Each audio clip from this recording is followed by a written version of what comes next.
Estima-se que o homem descobriu e começou a usar o sal para dar sabor nos alimentos e conservá-los cerca de 8.000 anos atrás. Sempre que Jesus queria ensinar uma doutrina nova para os seus discípulos, então ele usava algo que estava dentro da cultura judaica, né? Algo muito prático, e a partir dali, então, ele trazia a sua doutrina.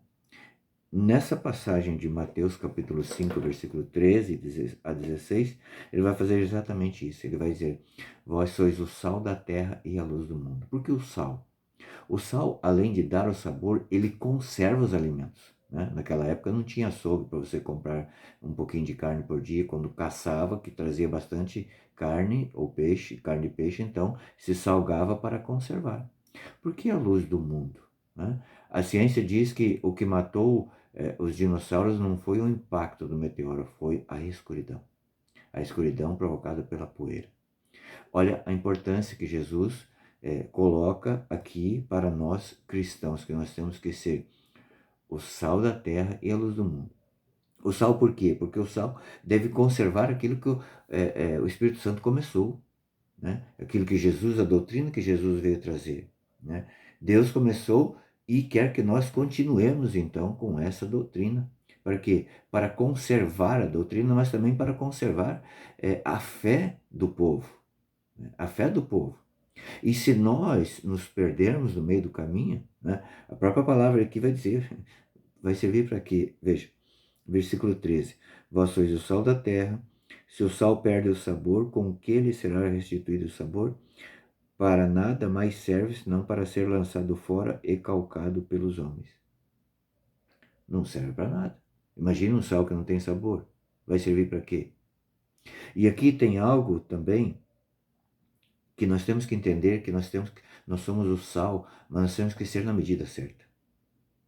Porque se eu for aquele católico chato, não, porque tem que ser isso, porque tem que ser aquilo, porque isso acaba até estragando a fé. Veja, São Jerônimo vai falar que nos tempos bíblicos, que quando um povo era vencido por outro, era comum naquela época as pessoas jogarem muito sal na terra, porque o excesso de sal também ele deixa a terra estéril. Eu estava vendo uma vez sobre a dessalinização da água, que aquele sal que é retirado da água não pode ser jogado na natureza, porque vai tornar a terra fértil. Então, o sal também tem a medida certa.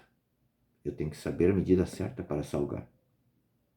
E depois de conservado, eu tenho que tirar aquele excesso para poder comer. Olha a maravilha da comparação de Jesus, que Jesus faz, né?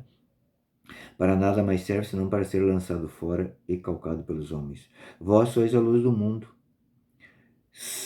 Não se pode esconder uma cidade situada sobre uma montanha, nem se acende uma luz para colocá-la debaixo do alqueire, mas sim para colocá-la sobre o candeeiro, a fim de que brilhe a todos que estão em casa.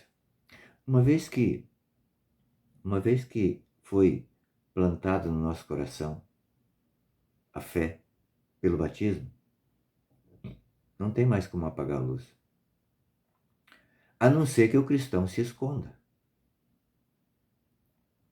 No ritual do batismo, do ritual mais antigo, ainda tinha, alguns sacerdotes ainda usam um pouquinho de sal, põe um pouquinho de sal, né, na língua da criança, para conservar a fé. Mas é mais comum nós vermos hoje o ritual, o rito no rito do batismo, que o padre vai mandar o padrinho acender a vela, e aí vem e o padre vai dizer para os pais e os padrinhos conservar a luz acesa da fé daquela criança.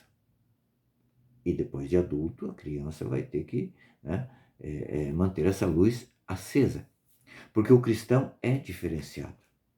O cristão é diferenciado, ele tem que ser luz do mundo.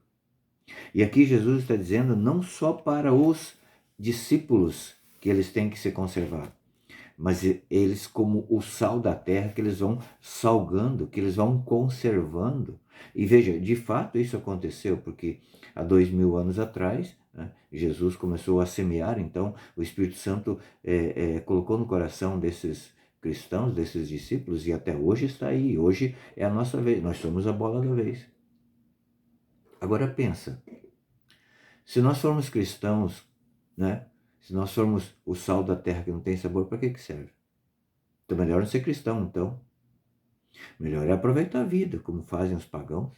Pelo menos aproveitou um tempo, porque se nós somos mornos, se nós não dermos o sabor, se nós não dermos o testemunho da nossa fé, a nossa fé, nossa maneira de ser cristão medíocre, não vai adiantar de nada, não vai nos salvar.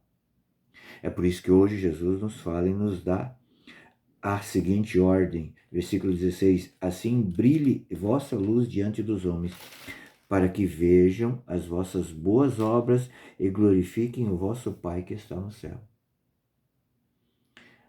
Um cristão não pode só pregar a palavra, ele tem que pregar com a sua vida a palavra. Ele tem que ser um evangelho vivo.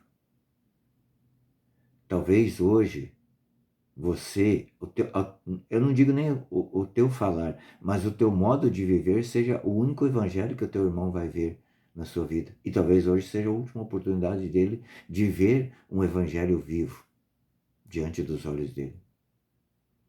Por isso, nesse dia de hoje, tenhamos coragem de ser realmente sal da terra e luz do mundo. Deus te abençoe.